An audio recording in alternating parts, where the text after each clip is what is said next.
Merci à la chaire France-Québec sur la liberté d'expression de me recevoir. La présentation que je vais faire a un statut un peu particulier. Bon, l'idée était m'inviter lorsqu'on s'est parlé, hein, à revenir sur le thème de la liberté d'expression quant à certains écrits, notamment Faire l'économie de la haine, qui a pour sous-titre Essai sur la censure, et aussi à engager une réflexion sur bon, l'évolution de cette réflexion là, jusqu'à Meurtre, de la gauche cannibale à la droite vandale, et à la question du débat public aujourd'hui. Euh, donc, c'est ce que je vais faire en déclinant un certain nombre de points. Mais je préciserai de manière liminaire que, contrairement à d'autres enjeux qui ont pu m'intéresser, la question de la liberté d'expression est un thème qui m'a assailli. C'est un thème qui m'a sauté au visage, si vous voulez. Et je vais aborder la question d'abord comme une sorte de témoin, un témoignage d'un justiciable qui a eu à se poser la question de la liberté d'expression dans un contexte juridique, et aussi d'une manière conceptuelle, là, plus largement. Euh, la question de la liberté d'expression s'est posée, quant à moi, lorsque j'ai avant même de faire paraître, par les soins de l'éditeur Éco-Société, le livre Noir Canada, Pillage, corruption et criminalité en Afrique, en 2008. On sait que avant même sa publication, avant même qu'il soit lu par quiconque extérieur à la maison d'édition, la firme orifère Barrick Gold a signé et expédié une mise en demeure à l'auteur, aux recherchistes, à l'éditeur, la personne morale de l'éditeur, aux membres du conseil d'administration de la maison d'édition.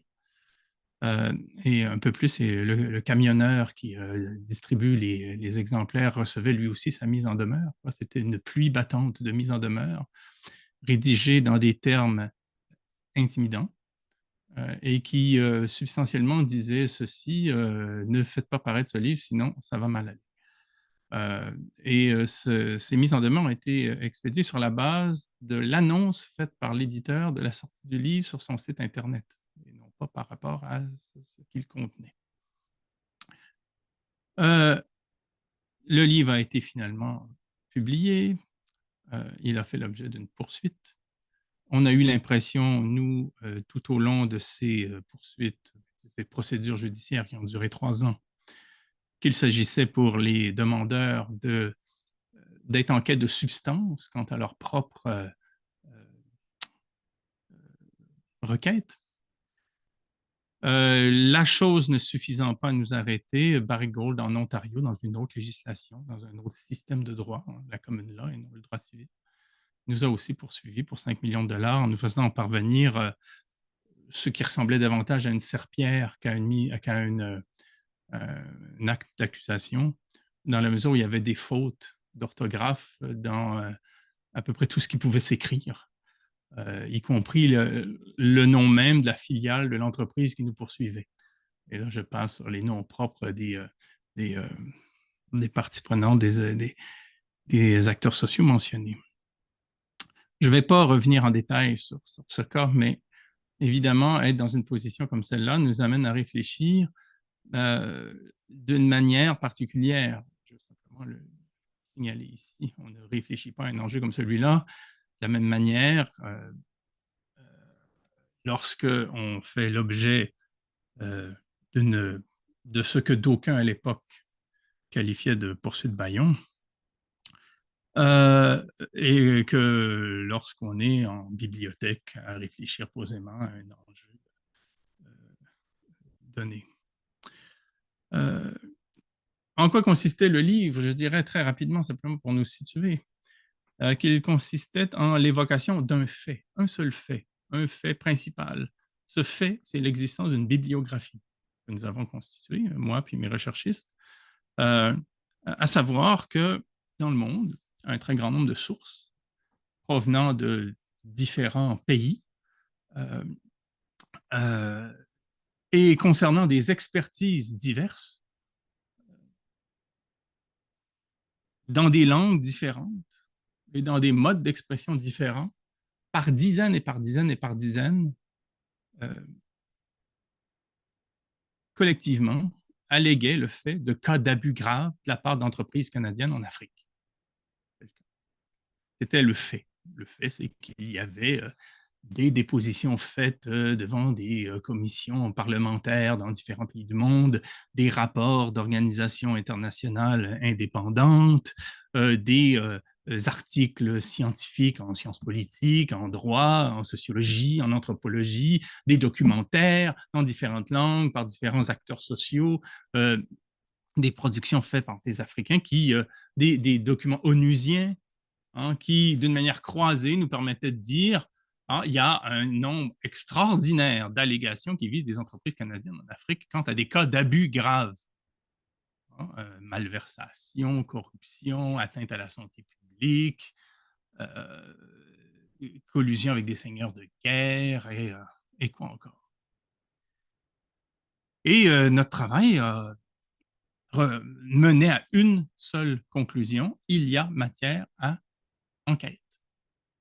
Et la conclusion avançait qu'il y avait là suffisamment de documents probants, sérieux et conséquents pour que Ottawa crée une commission d'enquête indépendante sur toutes ces allégations, puisqu'on ne pouvait pas, nous, en dernière instance, les prouver absolument.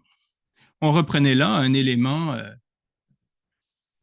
discursif d'experts mandatés par le Conseil de sécurité de l'ONU quant à des cas cités dans le livre concernant la très violente guerre dans les Grands Lacs africains, officiellement entre 1997 et 2003, lesquels experts du Conseil de sécurité de l'ONU enjoignaient les pays responsables de sociétés citées dans une longue liste, il y avait énormément de sociétés minières canadiennes dans la liste, qui enjoignaient les pays où étaient enregistrées ces entreprises, nommément canadiennes dans le rapport, de mener des enquêtes parce que les experts mandatés par le Conseil de sécurité de l'ONU eux-mêmes ne s'estimaient pas suffisamment outillés pour mener à terme les enquêtes.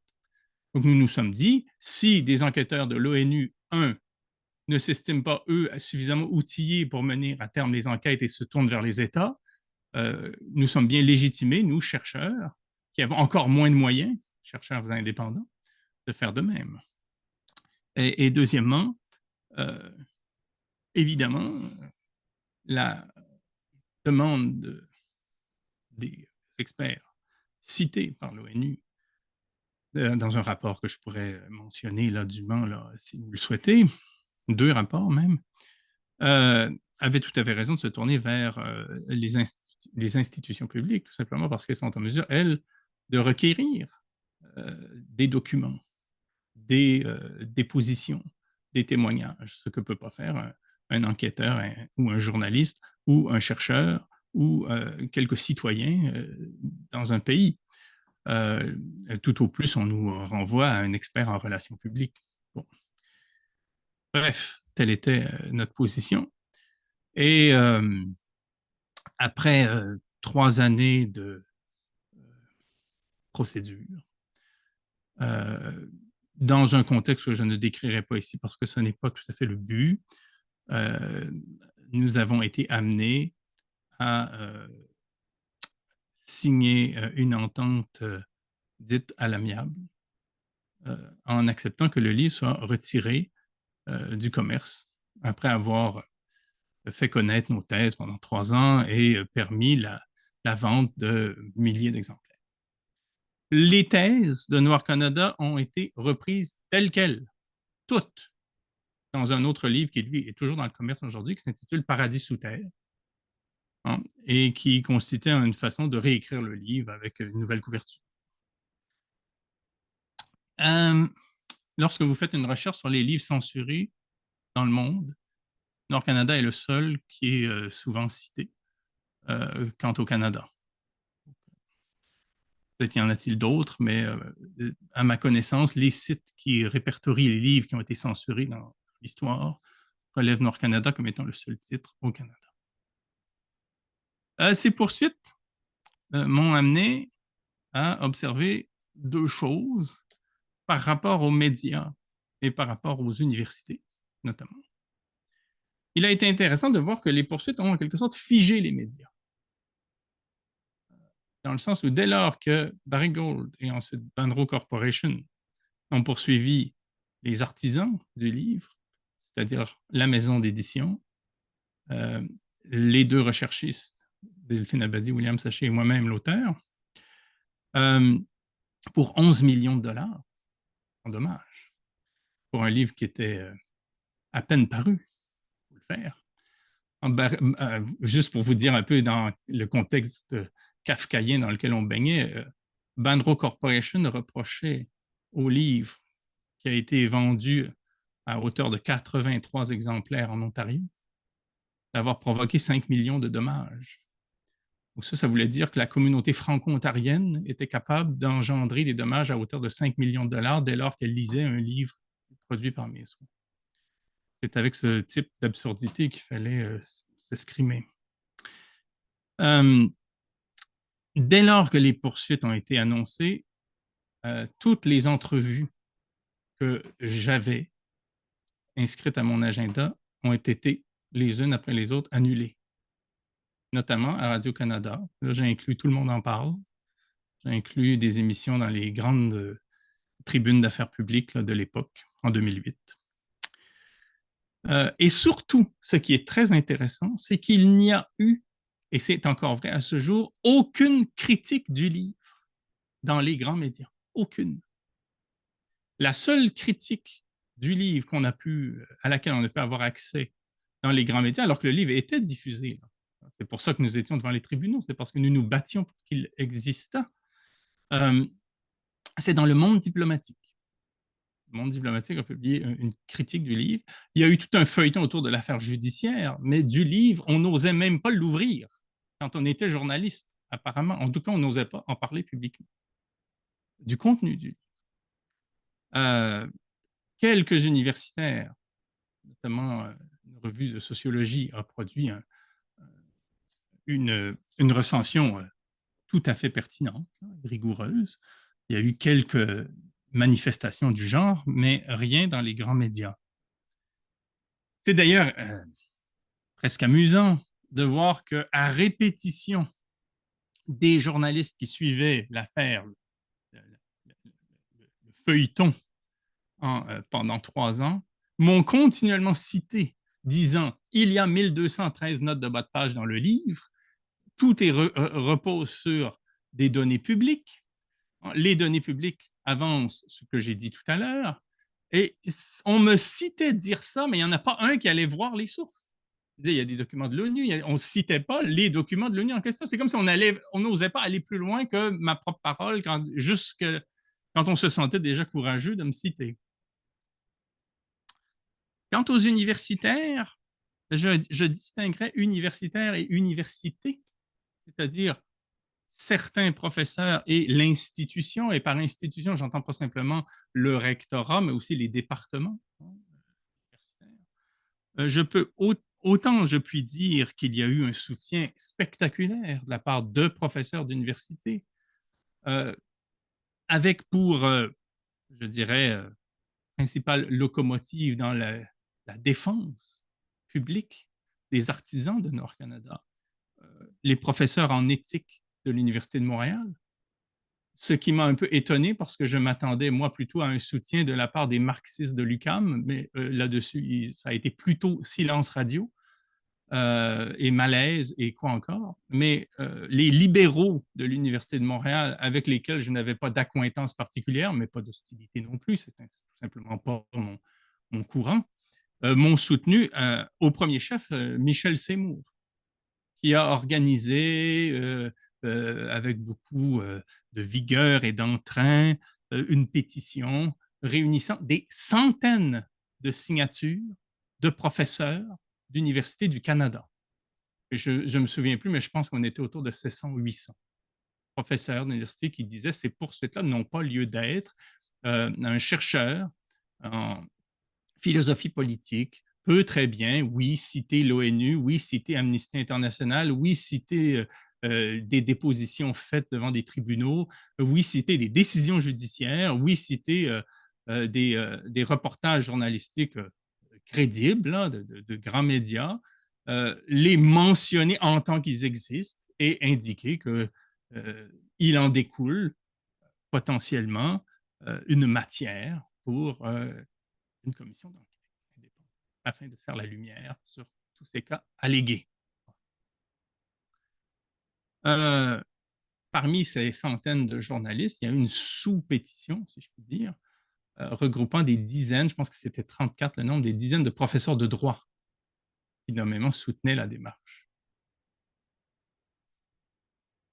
Cela dit, l'institution universitaire, elle, n'a pas soutenu, commenté, ne s'est pas investi de quelque façon dans cette affaire.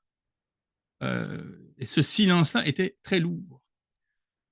Pour ma part, j'ai tenté une vingtaine de fois de devenir professeur au Québec, et c'est finalement l'Acadie qui, du point de vue institutionnel, m'a offert l'asile politique.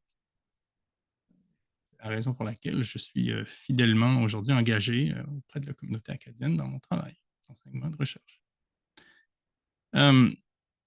Les commentaires que je pouvais avoir de certains profs, c'est qu'il fallait être malin, il fallait être rusé, il ne fallait pas nommer un chat, et j'y reviendrai tout à l'heure. Et chez certains, il y a eu de l'hostilité ou de l'opportunisme. Et je peux mentionner, par exemple, ce qui est assez paradoxal, un chantre, la liberté d'expression dans le domaine public, Marc-François Bernier, qui s'est constitué expert de Barrick Gold. Je ne sais pas à quel point ce fut pour lui lucratif. Il reste qu'il a signé un rapport favorisant l'entreprise de Barrick Gold qui consistait à pousser à la faillite une maison d'édition indépendante et des chercheurs indépendants.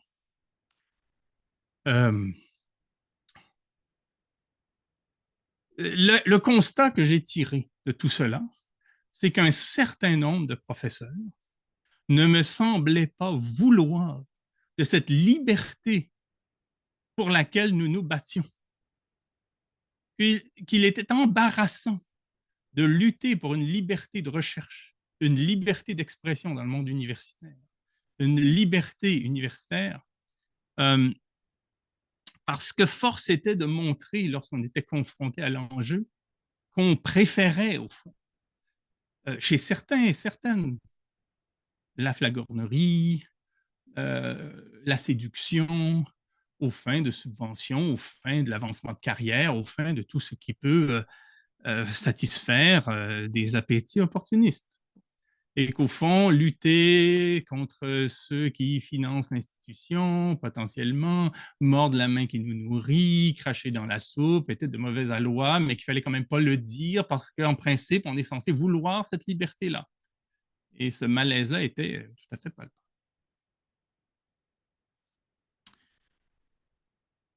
Donc, j'en viens à l'aventure comme telle, que j'ai résumée dans Faire l'économie de la haine par l'expression 1000 jours au pays du droit.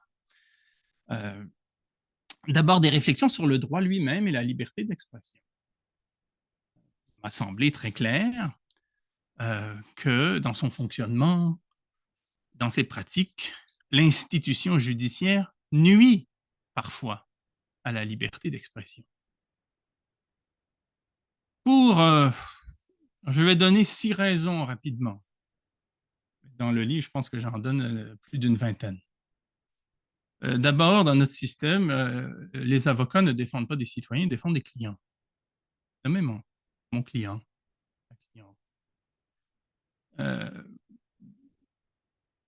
Un client, par définition, n'est pas quelqu'un qui a des droits, c'est quelqu'un qui a de l'argent. Un client est un sujet qui a les moyens de se prévaloir un service. Donc déjà, le simple fait que la capacité à se constituer client de par ses moyens financiers a un rôle à jouer dans la qualité des services juridiques qu'on va acquérir montrent qu'on n'a pas un accès à la parole en ce qui concerne le fonctionnement du droit qui est égal. Dire, si vous avez un avocat pro bono qui s'arrache les cheveux à recevoir des quantités industrielles de documents destinés à le noyer par une partie qui, elle, est capable d'embaucher des étages d'avocats et des experts de tout genre, vous êtes déjà dans un rapport à la parole qui est inégalitaire.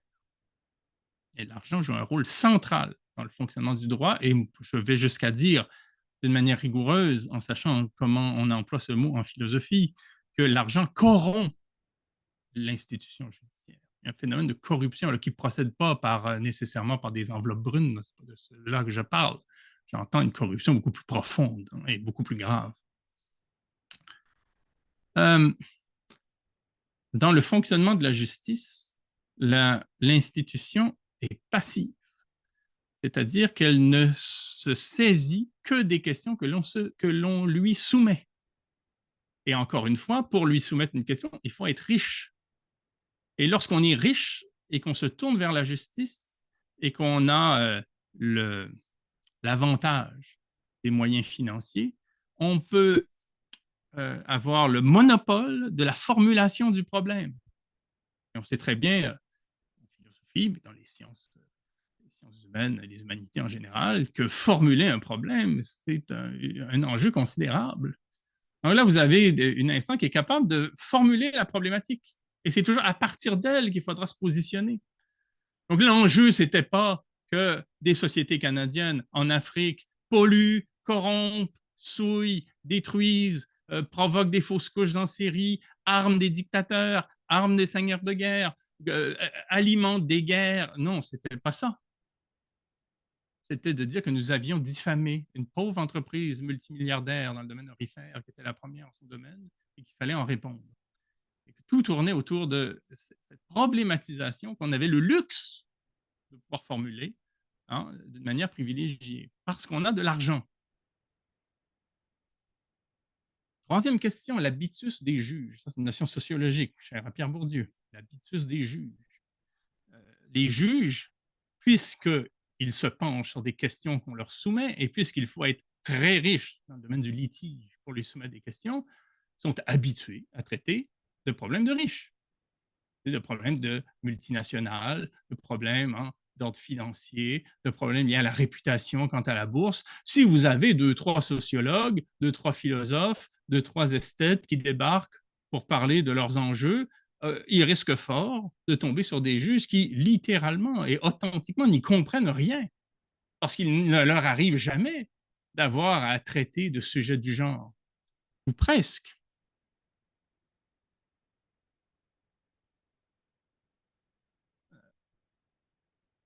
Quatrième point, les juges dans notre système sont très souvent, le plus souvent, presque toujours, des anciens avocats de grands cabinets. Là, cela reproduit d'une nouvelle façon le phénomène abordé précédemment, à savoir que on renforce un habitus du fait que on a comme avocat, comme juge, des avocats qui ont eu pour clients ces grandes entreprises qui ont un langage, des intérêts, une vision du monde bien particulière. Euh, il y a une prime au discours normatif. Nous, on disait toujours un document de l'ONU vaut plus que la thèse d'un africaniste marxiste, par exemple. Alors que moi, je pense avoir l'autorité nécessaire pour dire qu'il y a de fortes chances que la thèse d'un africaniste marxiste soit plus rigoureuse, peut-être pas absolument vraie, mais rigoureuse, fouillée, soignée que le discours technocratique d'un fonctionnaire onusien. Mais il y a comme ça des hiérarchies. L'ONU vaut plus que ceci. Les grandes universités, un professeur d'une grande université vaut plus que le professeur d'une petite université. Un New-Yorkais blanc a une parole qui a plus d'aplomb que celle d'une Sénégalaise humanitaire. Bon, voilà. continuellement, il fallait, et ça c'était des conseils qu'on nous donnait, à juste titre ou pas. Peut-être qu'une évolution des mœurs aussi. On sait que les mœurs évoluent très vite, mais en 2008, c'est encore ce qu'on se faisait dire, quoi, qu'il fallait partir à la chasse de la source crédible, avec vraiment une sorte de hiérarchie très claire, quoi. Si on est tombé sur un document onusien, voilà, on était content parce que là, ça allait convaincre le juge, plus que si c'est le texte, au fond, d'un chercheur d'une université du Minnesota. Bon, alors que pour nous, évidemment, le chercheur du Minnesota avait de fortes chances, quand on le connaissait, d'être plus près de la vérité que. Un dernier point qui est peut-être un petit peu étranger à la question de la liberté d'expression, mais je m'efforce de, je le mentionne néanmoins au passage. Euh, il y a un phénomène d'inégalité qui est spectaculaire quant au fonctionnement de l'institution judiciaire, à savoir que tous les contribuables le financent, mais seuls ceux qui ont accès à des services juridiques adaptés en profitent. C'est comme si, pour avoir accès à un hôpital, il fallait avoir les fonds requis pour payer les prestations du médecin. Mais que du reste, l'immeuble, son fonctionnement, les frais liés à l'électricité, aux appareils, à l'équipement de tout genre étaient financés par tous les contribuables. C'est comme ça que fonctionne l'institution judiciaire. Donc, il y a là aussi un enjeu d'équité.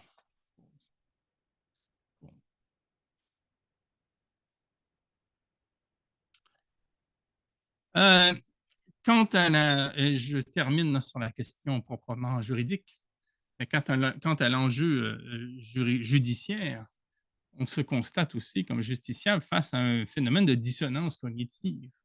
Parce qu'en principe, la loi interdit la diffamation. Elle protège les citoyennes et les citoyens contre des formes de violence indues. Elle protège la liberté d'expression. Or, c'est précisément tout ce qui est mis à mal dans la procédure elle-même.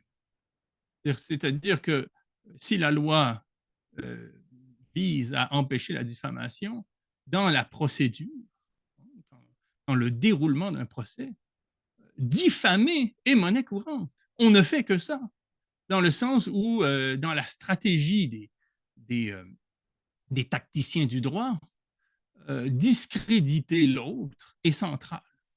Pour faire passer l'autre pour un fou, un menteur, un fanatique, un rêveur. Je veux dire, aucun moyen n'est épargné pour diffamer le plus possible devant le juge l'autre partie, quitte à jouer sur la vérité, sur les mots, monter en épingle des anecdotes, on va inventer n'importe quoi.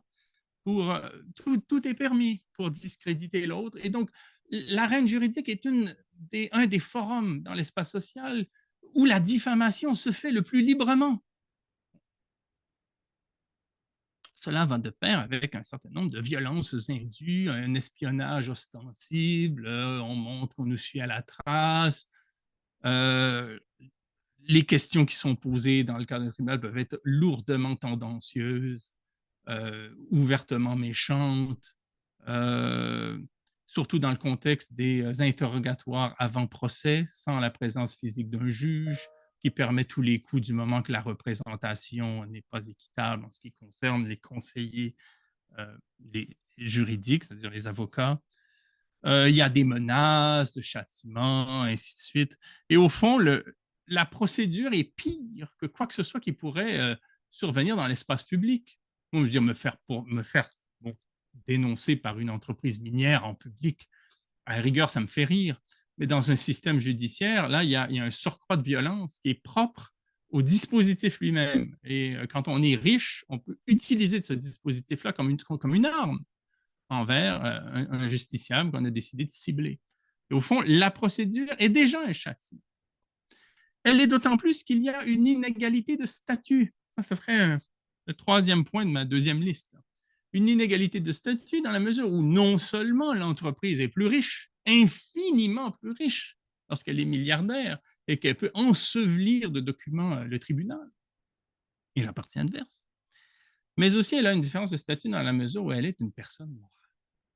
Et la personne morale, elle, est une sorte de fiction du droit hein, capable de se démultiplier autant de fois qu'elle choisit un mandataire.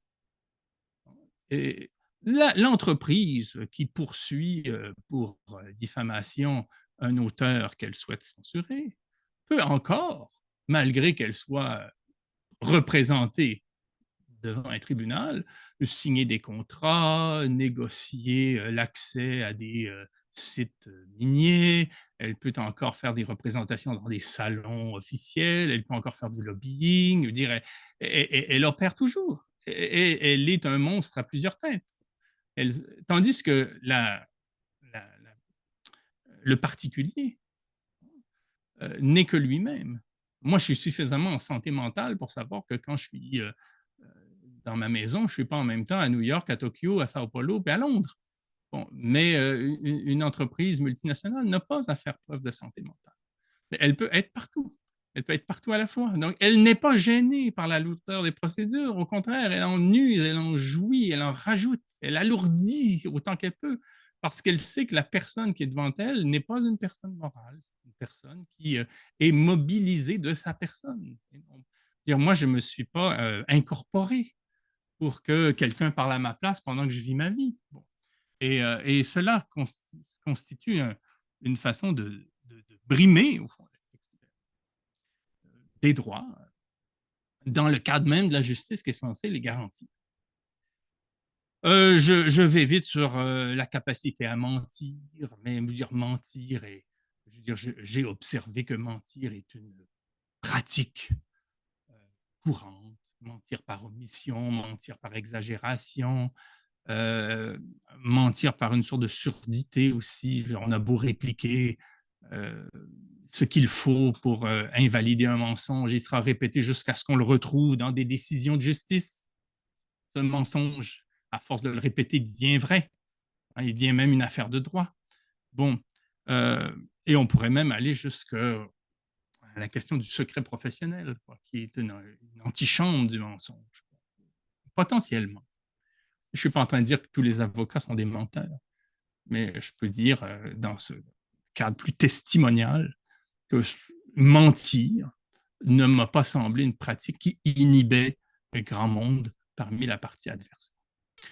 Euh, enfin, sur la liberté d'expression comme telle, euh, l'institution judiciaire pratique euh, une, une expression du langage tout à fait codifiée, même absconse. On ne peut pas parler dans ce cadre-là. Parce qu'il y a des mots qui ne veulent rien dire, parce qu'il y a des mots qui veulent dire autre chose que dans la langue naturelle, parce que tout est lourdement codifié. Moi, par exemple, pour que mon cas coïncide avec euh, la jurisprudence, on m'a demandé de faire comme si j'étais un journaliste. Parce que le journalisme a fait l'objet d'une mémoire en droit, mais je ne suis pas journaliste. Mais c'est par un certain nombre de points de droit propres au métier du journalisme qu'on pensait pouvoir, en quelque sorte, trouver une défense adéquate. Donc, il fallait se contorsionner pour être ce qu'on n'est pas, pour pouvoir parler une langue que le juge comprendrait. Lui qui est plus habitué à entendre parler d'intérêts liés aux activités de multinationales. Le statut de la parole aussi est étrange. Dans le cadre d'un procès qui a duré 3 ans, je n'ai pas pu en placer une. On parle à notre place. Parfois, on a honte de ses propres avocats. On ne peut pas croire ce qu'on entend. Et si on parle, c'est à titre de témoin. Donc, on répond à des questions. Et donc, ce statut-là est très étrange parce qu'on est concerné par une procédure dans le cadre de laquelle on ne peut intervenir que comme témoin. Et encore, il faut voir dans quel contexte. Bon, on ne peut parler que si on accepte d'être cuisiné, autrement. Et même si on a un avocat qui peut nous donner des ballons de plage à taper, c'est pas du tout comme articuler un discours. Enfin bref. Je suis rendu où là, dans le temps, ça file? Hein? Bon, j'ai encore un peu de temps. Maintenant, ce qui concerne la censure, l'enjeu plus social de la censure, quittons le domaine propre du droit. Euh, on commence à être plus sensible à des formes de censure. Et là, je quitte un petit peu le statut de témoin là, pour aborder les choses de manière un petit peu plus citoyenne hein, et conceptuelle, liée à mon travail. Euh, déjà, je dirais qu'il y a au moins 5 grandes formes de censure qu'on peut relever pour être capable de donner à ce terme-là une sorte de finesse heuristique. Bon.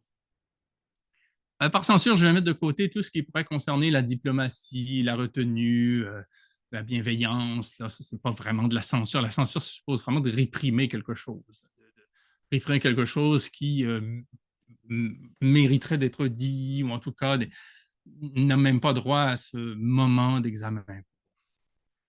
Euh, il y a bien sûr la censure officielle. Bon, les fameux bureaux de censure des nazis, des soviétiques, ainsi de suite, on s'en souvient, puis même de régimes dits démocratiques qui avaient comme tel ces bureaux de censure en ce qui concerne le cinéma, en ce qui concerne la littérature. Bon. Mais ces bureaux de censure, on aurait tort de penser qu'ils n'existent plus du tout. Regardez ce qui se passe avec Julien Assange ces jours-ci. On est vraiment clairement dans un cas de censure. Snowden, ainsi de suite. Donc, il y a des moments où effectivement la censure revient en force, de manière assumée, de manière déclarée. Bon, sur le contrôle de la presse, il y a aussi une censure de la part de grands propriétaires. Vincent Bolloré en France est clairement un censeur. C'est quelqu'un qui arrive à contrôler des pans entiers du domaine public et à exercer sur l'expression de la parole dans le cadre de ces instances et ces organisations qu'il contrôle un réel un pouvoir, un pouvoir discrétionnaire. Et on peut lire aussi sur ce phénomène de manière très large en France euh, une journaliste comme Aude Lancelin qui a écrit Le Monde libre, ou Serge Halimi qui a écrit Les Nouveaux Chiens de garde, ou regardez l'adaptation qu'en a fait Yannick Kergoat au cinéma pour se rendre compte il y a des formes de censure crasses là, qui existent encore bel et bien. Bon.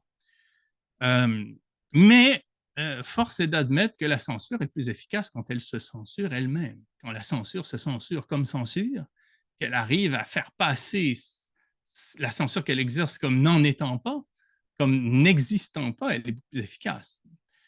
Une façon, et ça fonctionne d'une manière croisée, évidemment, ça devient complexe. Bon. Une forme relative de censure, c'est toujours un peu relatif, mais quand même bien prégnant. Ce serait le droit du travail. Le droit du travail, c'est un droit dans le droit. Hein. Quand vous considérez le droit du travail, vous vous rendez compte que le droit du travail, il suppose la levée de droits civiques. Hein, quand vous êtes au travail, vous n'avez plus les mêmes droits que lorsque vous marchez dans la rue, que vous êtes dans votre sous-sol. Hein, c'est plus du tout, on n'a pas le même rapport à la langue, au discours, au choix de vocabulaire. Tout d'un coup, il faut parler comme on nous enjoint de le faire. Vous devez utiliser tel élément de discours dans telle entreprise, même si vous savez qu'ils sont faux, préjudiciables, euh, à la rigueur même immoraux. L'attitude psychique est aussi concernée. Bon, c'est une question. C'est dans quelle mesure, au nom d'un rapport de subordination, devrait-on être obligé, au fond, de mettre en suspens toute sa pensée pour tout d'un coup louer son cerveau entièrement à une entité qui nous dit mot à mot quoi dire. C'est en tous les cas une forme de censure qui est très importante. Mais on sait qu'on peut se faire congédier pour insubordination du moment où on se met à penser par soi-même, bon, donc à refuser la censure. C'est un élément qui mérite d'être soulevé. Il y a évidemment la question de l'autocensure, hein, qui se manifeste par rapport à des enjeux comme la crainte des représailles, dans des institutions où on est censé être libre, comme à l'université, on va quand même se garder de dire telle chose ou telle autre parce qu'il y a toujours quelqu'un quelque part qui pourrait nous en vouloir et nous mettre des bâtons dans les roues dans je ne sais quel processus menant à la permanence ou nous permettant d'avoir le prochain contrat de charge de cours parce qu'on est en situation précaire. Donc, l'autocensure existe. Bon, et elle est d'autant plus efficace qu'elle est difficile à identifier, quel est le fait de la personne qui se censure. Quand on se censure, on prend l'initiative en apparence de la censure, et aussi quand on se censure soi-même, parce qu'on est dans un rapport ou de carriérisme ou de crainte de représailles bien réel, hein, il n'y a pas de jugement de valeur de ma part là, hein, ou qu'on est dans une sorte de collaboration active, hein, au sens politique du terme, ben, très souvent, on se censure davantage que ne le ferait la censure si elle existait. Et c'est la beauté de l'affaire avec l'autocensure, c'est qu'elle est souvent zélée. C'est rare qu'on va aller jusque là où on escompte là, retrouver la ligne. On va toujours se donner finalement une zone tampon. On va toujours se censurer un petit peu plus que là où on pourrait aller s'il y avait une censure officielle. Quand il y a une censure officielle, ben, on peut même en jouer. On peut même mordre un petit peu sur la zone interdite parce qu'on sait un petit peu comment ruser. Mais du moment qu'il n'y a pas de ligne, qu'il faut deviner où elle se trouve, hein, qu'elle est dans la conscience de l'autre, qu'il y a du pouvoir sur soi, ben, forcément, on se l'imagine de manière peut-être plus restrictive que si elle existait de manière formelle. Et ce qui est très. Moi, je ne compte plus un nombre d'universitaires qui m'ont dit ah, ouais, j'ai fait ceci, mais évidemment, je ne les ai pas cités, puis évidemment, j'ai pas allé jusque-là, puis évidemment, évidemment. Puis souvent, c'est joué sur le mode hein, des esprits forts, hein, les malins. Hein. J'ai écrit tout ce qu'il fallait pour satisfaire l'autorité, et puis quand j'aurai ma subvention, vous verrez de quel bois je me chauffe, mais cet épisode, on y arrive pas souvent. Euh, Ensuite, il y a la censure idéologique. La censure idéologique, c'est un quatrième. Là. Censure idéologique, c'est la censure qui consiste à procéder par création d'angles morts euh, au profit à la faveur d'une substitution de vocabulaire. Hein. Il y avait la politique, tout d'un coup, on va dire la gouvernance. Dès que vous passez de la politique à la gouvernance, ben vous parlez, vous passez des citoyens aux parties prenantes, vous passez de la souveraineté du peuple à l'acceptabilité sociale, vous passez du, des intérêts, du bien commun aux intérêts particuliers. Vous rendez impossible des notions comme le service public, ainsi de suite. Vous présentez comme de l'empouvoirment, quel barbarisme horrible, vous présentez comme de l'empouvoirment, une perte de droits que vous aviez comme citoyen, mais vous n'avez plus comme partie prenante atomisée qui doit nouer des partenariats avec des ayants droit plus forts que vous, ainsi de suite. Mais tout ça se fait d'une manière enfin, insidieuse. C'est insidieux dans le sens où c'est simplement une modification de vocabulaire qui fait que tout d'un coup, vous avez des angles morts, des points aveugles. Ce que vous pouviez nommer avec le vocabulaire de jadis vous est confisqué sans que cela ne soit apparent.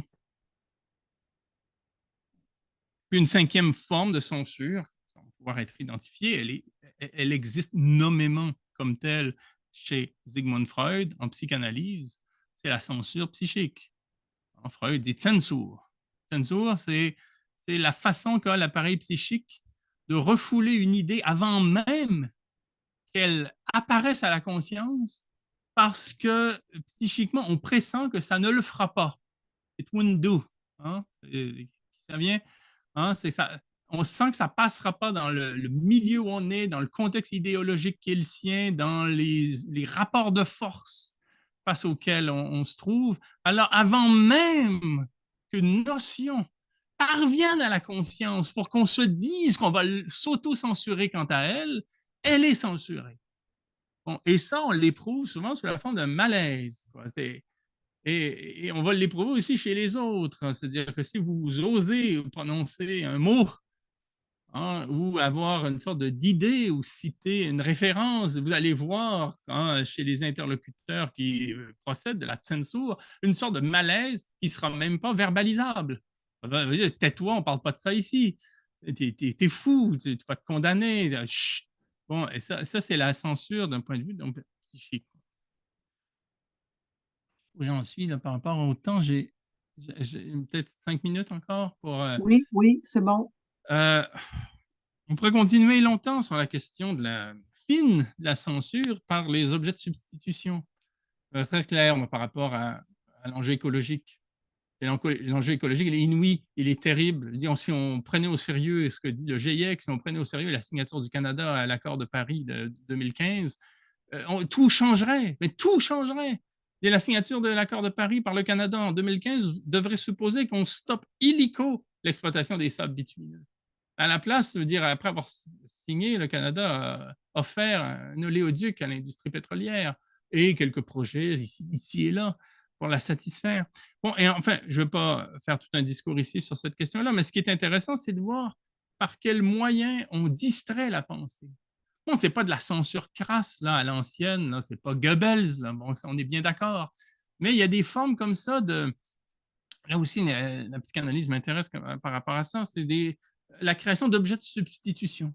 Bon, et je pense que les citoyennes et les citoyens sont souvent partants là-dedans. Là. Ce n'est pas que des pures victimes. Là. Bon, mais on est collectivement dans une sorte d'autocensure, de censure psychique, de censure idéologique, euh, souvent en se donnant des objets de substitution tout à fait hétérogènes et en se persuadant que les problèmes sont ailleurs que quant au problème majeur du 21e siècle, c'est-à-dire l'effondrement du système Terre dans le fonctionnement qui est le sien jusqu'à maintenant depuis des millions d'années. Ça ne veut pas rien dire ça, c'est inouï. C'est même intenable pour l'esprit. Alors, qu'est-ce qu'on fait? Ah, ben, on va se crisper sur des enjeux liés au racisme, à la xénophobie. On va dire, voilà, le grand problème de nos sociétés occidentales aujourd'hui, c'est qu'il y a 0,1% de femmes voilées qui font leurs courses à côté de nous, hein, et que c'est scandaleux. Puis parfois, ils arrivent même qu'elles deviennent hygiénistes dentaires. C'est elles qui s'occupent de nos dents. Hein, quel scandale universel. Et on va mettre à disposition de ces enjeux euh, euh, de substitution, hein, et quant à ces boucs émissaires, hein, toute l'énergie qui est générée sur le plan de l'angoisse, hein, par des problèmes historiques qu'on n'a pas le courage d'affronter. Et ça sera vrai aussi par rapport, je dirais, à des objets de conversion réussis, réussis sur le plan, au fond, de l'auto-persuasion. Hein, par rapport à tout ce que je viens de dire, je n'ai pas le temps de vous dire là, que le réchauffement climatique est irréversible, qui suppose des conséquences très graves, hein, à savoir les incendies de forêt qu'on a eus, la perte de biodiversité n'est pas étrangère à des zoonoses, hein, telles que les coronavirus. Hein, je sais pas si ça me dit quelque chose. On s'apprête à vivre un sale quart d'heure universel. Et on fait comme si on avait 4 planètes alors qu'on n'en a qu'une. Mais non, évidemment qu'il y aura des ressacs à un moment donné. Bon, ça ne continuera pas toujours. Bon, enfin bref, ben, une façon, au fond, de censurer la chose, c'est par une sorte d'hystérie de conversion, comme on dit en psychanalyse, c'est-à-dire se donner des objets affaiblis. Dire, ah ben, on va utiliser des pailles en carton, on va recycler davantage, on va se donner toutes sortes comment dire, d'objets, de pacotille dans une sorte de quincaillerie technocratique comme le développement durable, la transition énergétique, le capitalisme vert, la géo-ingénierie. On va se faire croire comme ça qu'avec 2, 3 bricoles, on sera capable de gérer l'environnement. Bon, on est là comme ça à se raconter toutes sortes de fadaises pour éviter, et ça c'est une forme de censure extrêmement grave, même pour éviter de regarder en face un problème par rapport auquel nous sommes dans une course contre la montre. Et cette course-là, on sait qu'elle est déjà perdue lorsqu'on essaie, là, je cite les derniers rapports du GIEC, là, hein, c'est au moins de nous ménager quant aux conséquences inéluctables. Là. Bon. Et sinon, il y aura des névroses obsessionnelles du type haïr les écologistes, les envoyer en prison, comme ça se fait en France. Si je peux terminer, euh, je dirais quand même, pour un peu nous mettre en garde contre cette expression de liberté d'expression, que la liberté d'expression n'est pas une notion idéale comme Platon aurait pu la vouloir. Ce n'est pas une idée comme ça qui est au-dessus, qui fait elle-même l'objet d'aucun traitement. Au contraire, dans un livre récent là, que je vais être obligé de résumer à toute vitesse, là, Meurt de la gauche cannibale à la voix de Vandale, euh, il m'est apparu clair que la liberté d'expression aujourd'hui fait l'objet d'un sort, on lui fait subir un sort du point de vue de la droite conservatrice, c'est-à-dire que la droite conservatrice, je la présente comme étant vandale dans la mesure où elle détruit en récupérant un très grand nombre de notions qui étaient jadis communes et qui étaient chères à la communauté politique dans son ensemble et qui consistaient au fond un vocabulaire à partir duquel on pouvait collectivement discuter. Mais dès lors que vous avez une frange idéologique de la société soutenue à grand renfort de budget par des médias privés, je pense à Québécois, je pense à Vincent Bolloré en France, je pense à Fox News aux États-Unis, hein, pour faire valoir l'idée que la République est un organe politique qui est l'affaire de sujets civilisés contre d'autres civilisations qui, elles, seraient absolument hostiles dans une sorte de fourre-tout où on inscrit des sujets hétérogènes comme adversaires à éradiquer. Du moment que vous présentez la laïcité comme une politique de règles positives à imposer à des communautés spécifiques plutôt que de l'avoir comme une vaste zone de compromis souhaitée par tous. Et du moment que vous présentez la liberté d'expression comme la célébration de discours médiocres et haineux et que vous prenez ces discours médiocres et haineux comme au fond l'emblème de la liberté d'expression alors qu'ils ne sont qu'une des multiples variantes de sa mobilisation, eh bien, vous nuisez à la notion. La notion de liberté d'expression aujourd'hui, elle est aussi caricaturée que les caricatures qui lui servent souvent d'emblème et qui visent à enfoncer un peu des communautés minoritaires dans des sociétés ou des groupes minoritaires ou des groupes construits idéologiquement comme étant minoritaires, non civilisés, dangereux et violents et quoi encore. Je voudrais simplement pointer ceci. La liberté d'expression est un droit, certes. Bon, maintenant, manifester un droit n'est en rien garant de sérieux et n'est en rien garant de dignité. Vous pouvez avoir des droits et être le dernier des imbéciles. Vous pouvez avoir des droits, les revendiquer, vous en prévaloir et faire des âneries. Et ce n'est pas parce que vous prévalez de la liberté d'expression que ce que vous faites est intéressant ou même légitime d'un point de vue politique ou pertinent. Bon, mais aujourd'hui, le problème, c'est que ceux qui font un usage stupide, abject, souvent violent de la liberté d'expression, xénophobe et qu'est-ce que vous voulez encore, vont s'ériger comme les parangons de la liberté d'expression et ce serait à eux qu'il faudrait penser lorsque viendrait le temps de défendre la notion.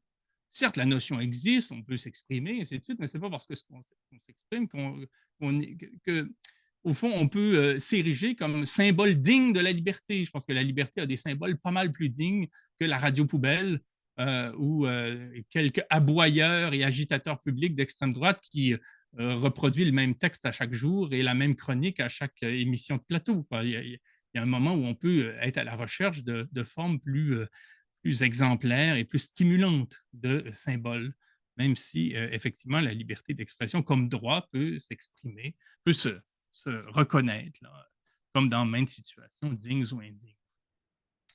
Je dirais la même chose par rapport à une sorte de gauche cannibale, là, ce que j'appelle la gauche cannibale, je n'ai pas vraiment le temps d'y revenir là non plus dans le détail, mais à tout le moins, je me permettrais de dire en bout de présentation que si la liberté d'expression consiste à faire valoir son senti, en ce que j'ai appelé le centimètre, en son senti comme étant le fondement de tout discours, hein, et le fondement légitimant de tout discours. Bon, d'une part, on est très très loin de ce qu'Aristote appelait l'éthique, parce que c'est une étape préalable à l'éthique que d'éprouver des sentiments, des émotions. C'est pas encore au nom d'une émotion, d'un senti, d'une impression qu'on peut faire valoir un discours. Et il y a de fortes chances que d'un point de vue tactique, en se permettant toutes les élucubrations, on devienne un repoussoir vers l'extrême droite et qu'on soit un idiot utile, qu'on soit un allié objectif de ceux qu'on prétend combattre. Et ça aussi, ça n'exclut pas la liberté d'expression. Donc la liberté d'expression ne saurait en rien être une sorte de fétiche qui, au prétexte qu'on s'en prévaut, valide tout, ennoblit tout, légitime tout. Bon, et si vous voulez des textes qui vont dans ce sens, je vous invite à lire de Jacques Rancière le livre Les 30 Inglorieuses, qui, dans les premiers essais, va en ce sens. Je n'ai pas vraiment de conclusion, parce qu'encore une fois, ce thème, à chaque fois que j'ai eu à en parler, m'ennuyait, je dirais. Ce n'est pas là-dessus que je travaille d'ordinaire. J'ai des objets beaucoup plus stimulants, mais c'est toujours un thème qui nous parvient d'une manière souvent forcée. On y revient à contre-cœur. Ah, il faut encore en parler, je ne peux pas croire qu'on en soit là, il faut revenir sur certaines choses, ou bien nous saute au visage. C'est peut-être au fond à l'image de bien des enjeux politiques, à savoir que si on ne s'en occupe pas, ils s'occupent de nous. Enfin bref. Donc